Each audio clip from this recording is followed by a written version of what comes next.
Nepal is a country rich in cultural diversities. There are traditions that have been followed from time immemorial and are deeply ingrained in the individuals. Despite all the colorful, bright, beautiful, and inclusive traditions, there is a long run tradition practiced in almost all of the families, treating menstruated girls and women as impure and restricting them to enter the kitchen or religious places. Followed by a festival celebrated annually by women to cleanse off all the sins they have committed throughout the year by touching items that have been deemed untouchable during their natural monthly cycle. But this does not just stop here. In the western part of Nepal, the menstruated females are banished to the veranda, cowshed, or a cold, dingy hut located outside their homes.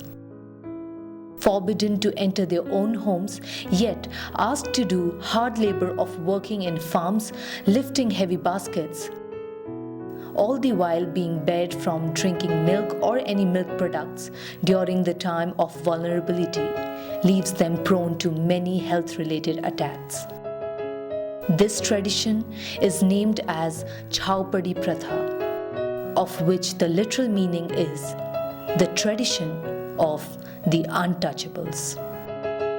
Menstruation here is still treated as a taboo. Not every individual or family talks about it openly.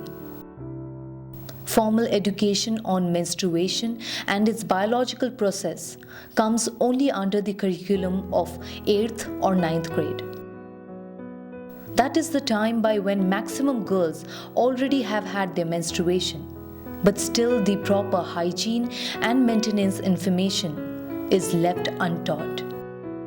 The city and town girls with an access to internet have the option of educating themselves regarding it. However, girls from the remote areas, void of any such facilities, remain in the dark, making them more likely to continue with such harmful practices. The district I had been to had 70 to 80% of women suffering from uterus prolapses due to unhealthy practices, and also were there several cases of death due to snake bites or suffocation in the Chhaupadi hut while on their periods. Many NGOs and INGOs have been working on the abolishment of Chhaupadi. It had been outlawed by the Supreme Court in 2005, and in this year of 2017, it has been criminalized. However, change in practice requires change in attitude, change in mentality, and such change can only be brought through education. A long-run tradition like Chhaupadi can only be fully terminated with the help of proper education, which would create awareness and develop positivity. Let's Be Period Positive is My Beauty with a Purpose project, which focuses on menstrual health hygiene awareness program to educate and empower the women of rural areas.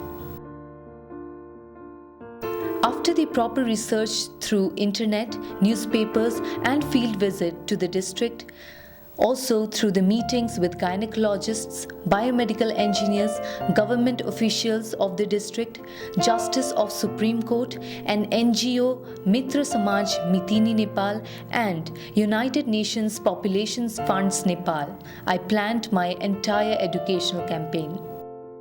Tea with Miss Nepal World was conducted as a charity event where many business individuals and corporate houses had been contributors.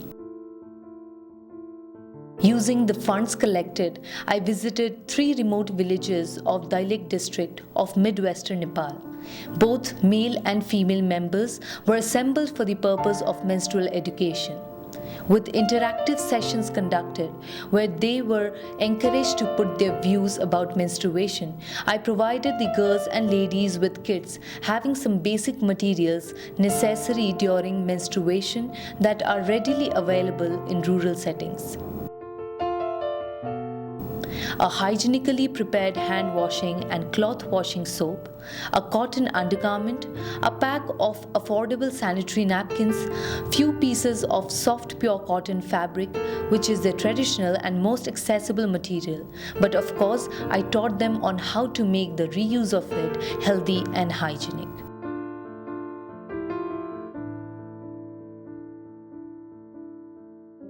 The girls and the school teachers of the villages were provided with a comic book, a Menstrupedia comic, written in local language to encourage them to conduct regular educational session on menstrual hygiene.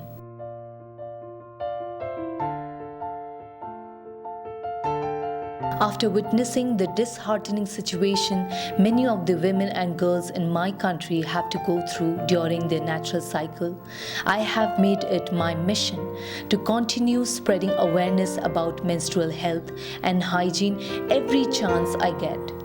I hope my attempt will be a successful one, as I believe that one ripple of awareness can go on to create large waves of change.